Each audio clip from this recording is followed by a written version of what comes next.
Good morning, YouTube. This is Hurt Collects Comics, Sunday morning in the man cave, enjoying a cup of coffee. Hope that you guys are doing well out there.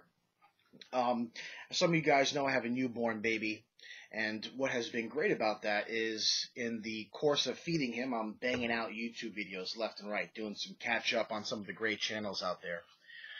Started off with some Jimmy C this morning, watching his contest video, which has a very generous prize package, and I will be entering that, making a separate video later. Today he asks three simple questions, very simple questions.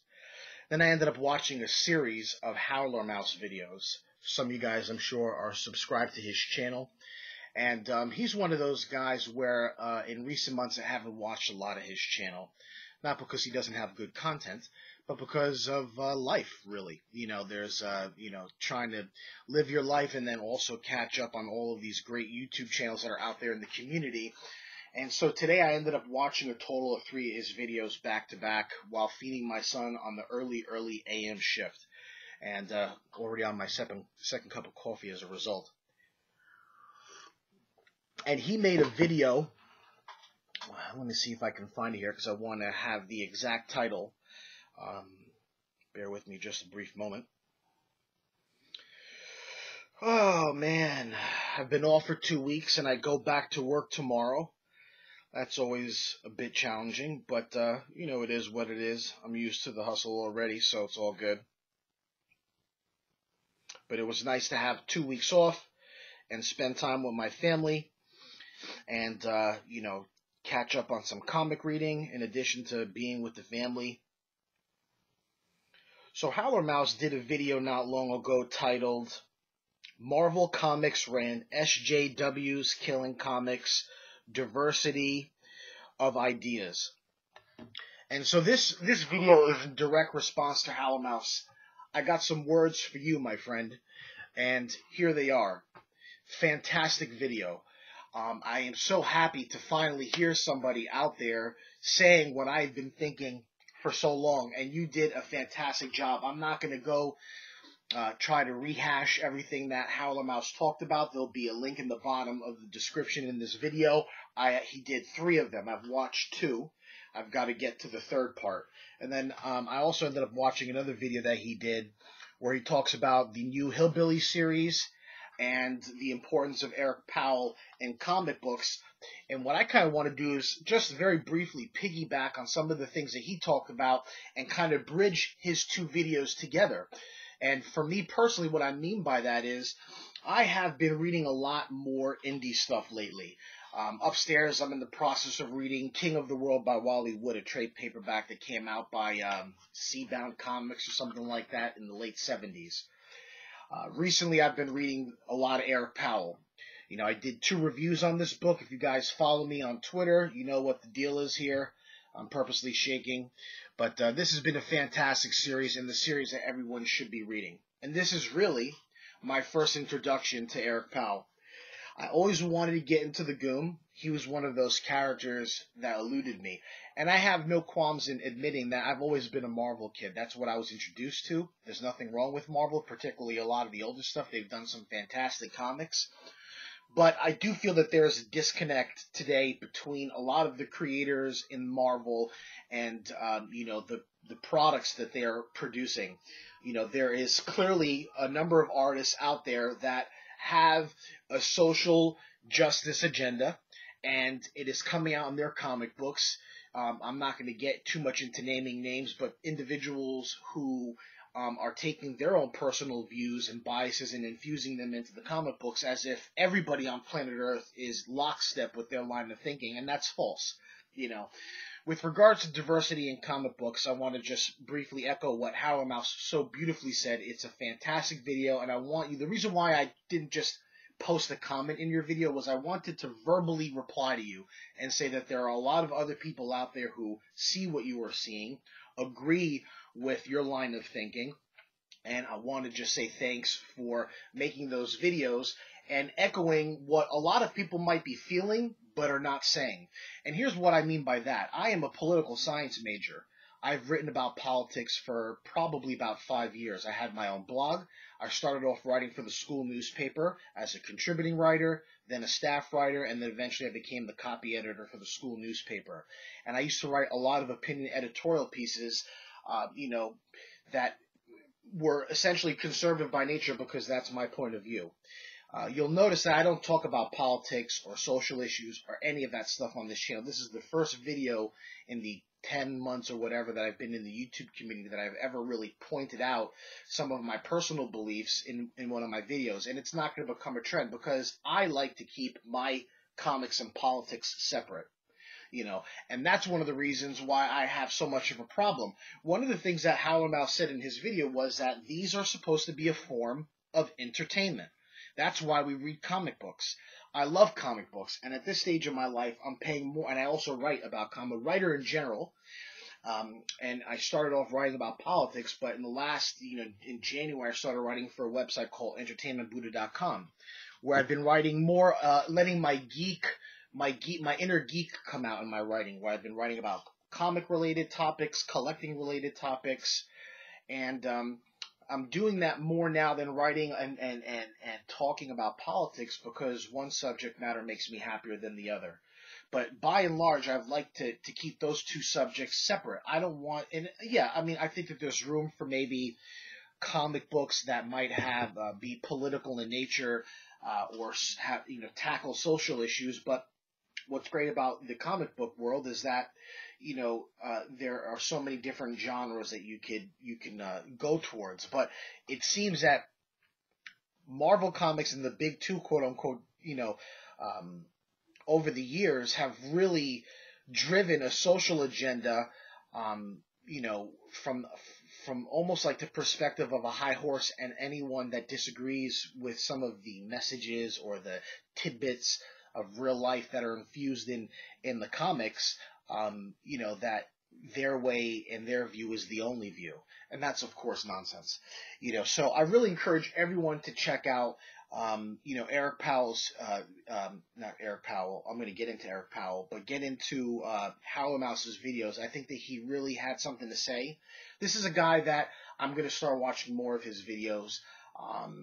Because he's clearly a comic book head at heart. I mean, this guy is talked about how he's been collecting since 1977. He knows his stuff. He's intelligent, and he makes a case with regards to the quote-unquote social justice warriors who are ruining comic books from a very logical and what I thought an intelligent perspective, So I've been reading more indie stuff, I think, because I'm getting a little tired of some of the things that I see taking place.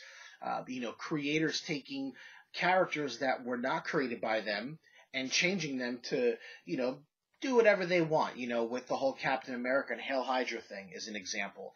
I only read the first 2 issues. I didn't read the last issue, I think number 3. And it seems like, yeah, they're self-correcting with what they showed us in the first issue, but it was kind of one of those deals where it shouldn't have been done in the first place.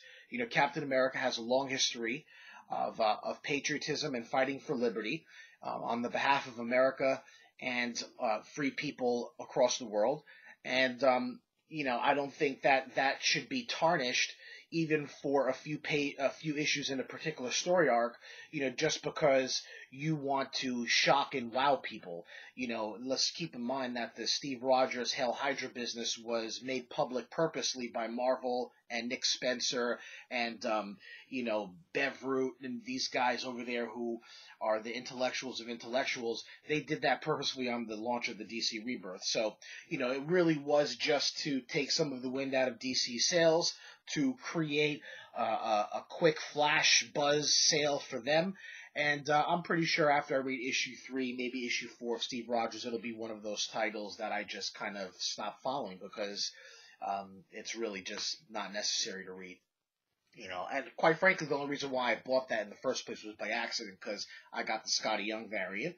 I collect Scotty Young variants, and it was after I had made the purchase that I started to hear all the news trickle out. But I've been reading more stuff like this because I like people who create good stories with good artwork, but create, as opposed to taking something that was done by somebody else and tweaking it or manipulating it. For the longest time, even on a smaller scale, they've been doing this. People, the powers that be at the big 2.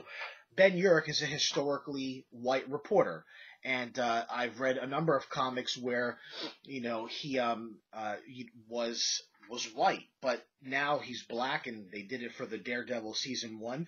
And quite frankly, there isn't a problem with him being black. I don't think anyone in the comic book community has a problem with black or Latino or female characters.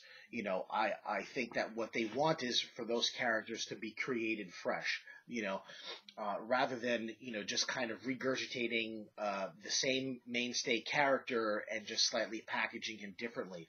And the guy that played Ben Urich in the Daredevil season 1 was a fantastic actor. I thought that he nailed it, but this is a trend that has been continuing where we see white characters who are being changed because of what Howlermouse talked about. People out there, he referenced the comic book video that was done by, I believe, comicbook.com.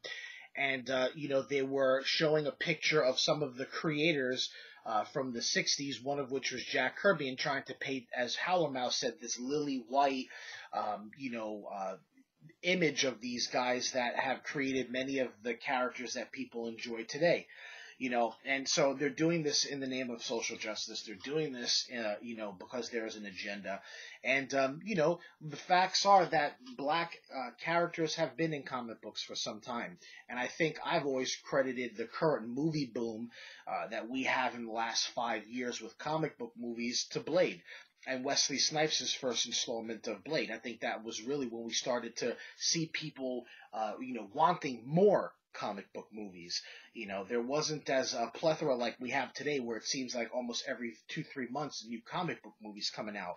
And there was also whispers that there might be a Blade 4 in the works. Don't quote me on that, but I know that Wesley Snipes has hinted towards interest in doing another Marvel movie on the character Blade. I would love for nothing more than that. And you know what? I don't ever want to see Blade played by a white guy. I don't want something that was created by someone else to be manipulated or tweaked along the way. Those who desire to manipulate and tweak in the name of an agenda should just create their own comic books. When the Steve Rogers stuff was going on with, the whole Hail Hydra business, another story that was going on was people wanted Captain America's relationship with Bucky to be something more, to, groups like GLAAD, which are gay organizations that are pro-gay rights, and that's fine. They wanted to push this agenda where the relationship between those two characters was something more than just a friendship. Why? You know what, GLAAD? Go make your own gay superheroes. And I'm sure that there will be people who desire to buy that if they, if they so choose. But to change Captain America and Bucky because you guys have some sick, twisted ideological agenda is ridiculous. So again, it's all about creating rather than manipulating and changing things that were not yours in the first place. And I think that Howlermouse's video was great. He also talked about Eric Powell and his importance into the comic book world. And again, I never read The Goon. He was always one of those characters that eluded me, that I wanted to get into, but for whatever reason I never did. And it's through Hillbilly, after reading those first 2 issues and having always wanted to delve into The Goon, that I decided I would finally do that after reading Hillbilly 1 and 2, and that's when I ended up getting this, which is a trade paperback through Albatross Comics. And, this is fantastic. What's interesting, too, in the very beginning, the foreword, this was done in 2002, this was printed, it says, Eric Powell says, now, if you like me, he says, if you're looking for the clean, refined work of an artist at the peak of his ability, or the steady, compelling storytelling of an established writer, you've come to the wrong place. And basically what he was trying to say was that the first 3 issues were still a work in the making. That he was just kind of, making his bones, so to speak. And if that's the case, and these were the first 3, and Powell or others deem it because they were the beginning of his Goon career that they get better, and that the first 3 were not as good as what came down the line, I have to really, I bought the omnibus, so I'll find out. The Goon Library Volume 1, so that will be here in about a week or so, and I'll find out. But I thought that these were so great that I'm so curious to see how much better that they get as he evolves. This is good original comic book storytelling. Unique. not copying off of anything else. He talked about, there's also commentary in the sidebar here. The reason why he chose to give the goon buck teeth was because he knew that no one else out there would ever give a leading superhero, buck teeth. Guys like Batman, under the mask, Bruce Wayne, that is, Superman, Peter Parker, they were always clean, attractive, with, good physiques. He wanted to go the different direction. He wanted the main character, the people that would fall in love with this character, to fall in love with the guy that wasn't perfect and had the beautiful model chiseled face. And I thought that was very creative. His sidekick Frankie is hysterical.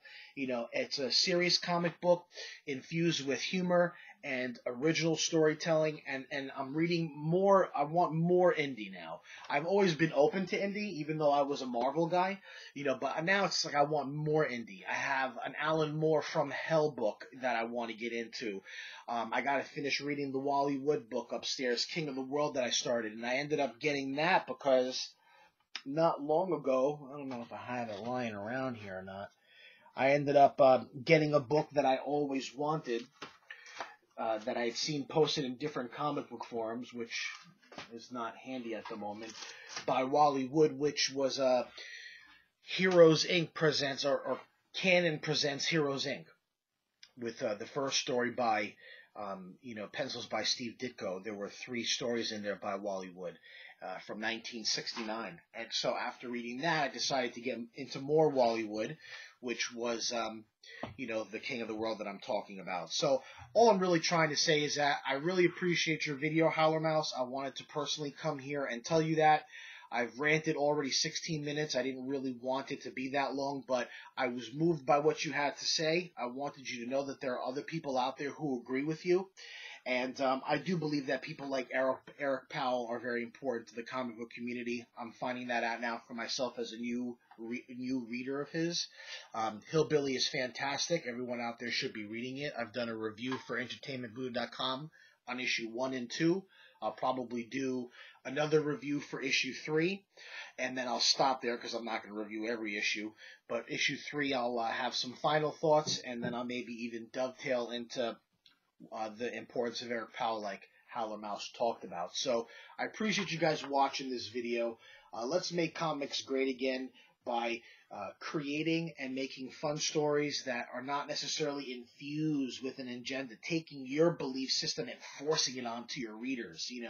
Again, I don't really think that there is an issue with diversity in comic books. I think that the people who are making an issue of diversity in comic books are people, in most cases, who probably don't even read comic books, like Howlermouse said.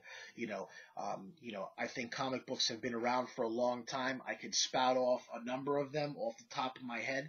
And, Image Comics was essentially founded on a black character, Spawn.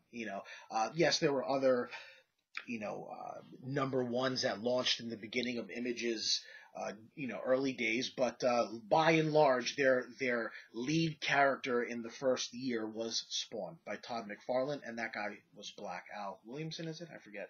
I'm not the biggest Spawn reader. I'm a big fan of McFarlane, but from his Spider-Man days, though I've read a number of Spawn issues, but I don't really think that there's an issue with diversity in comic books. People need to just create new and original ideas. Valiant, not long ago, created a character called Faith, where she was a plus-size superhero. That's called creativity. They didn't take another character and then just say, okay, now you're black, or okay, now you're a female. They created something new, and that's what I think readers want. If there is a story out there that features an African-American lead character and the story is good, guess what? I'm going to read it, and I'm going to love it, and I'm going to collect it, and there is no, limitations with regards to color or sex. I have no problem with any of those things. I just don't want, people like Ben Urich, even on a much smaller scale. Not that there are many other examples that I could give, but Ben Urich I always found odd because he was just a C-class character who was white. He was a reporter. I read a comic book not long ago with Ben Urich playing the lead character with Spider-Man, and they were together, the lead character in it, and it had to do with the Hobgoblin, the Green Goblin. It was artwork by Mark Teixeira. I'm sorry if I'm pronouncing that wrong. And in that story, Ben Urich was white. And again, that was one of the only stories that I've read where he was like, Ben Urich was the lead character in that. And, to see, him just be changed to black just because, it's forced diversity. It's not genuine. It's fake. It's phony. And people buy into it, and they don't realize that it's not genuine. You know what I mean? You're taking a character who, in many cases, is a C-level character that no one cares about, and you're changing him just because, rather than creating a new reporter who's black. You know what I mean? Like, I don't understand the logic there. You know what I mean? And it seems almost to a certain degree like reverse racism to a certain extent, but I digress. I don't want to go too deep into this subject. Howlermouse already did a fantastic job tackling this issue, better than I could.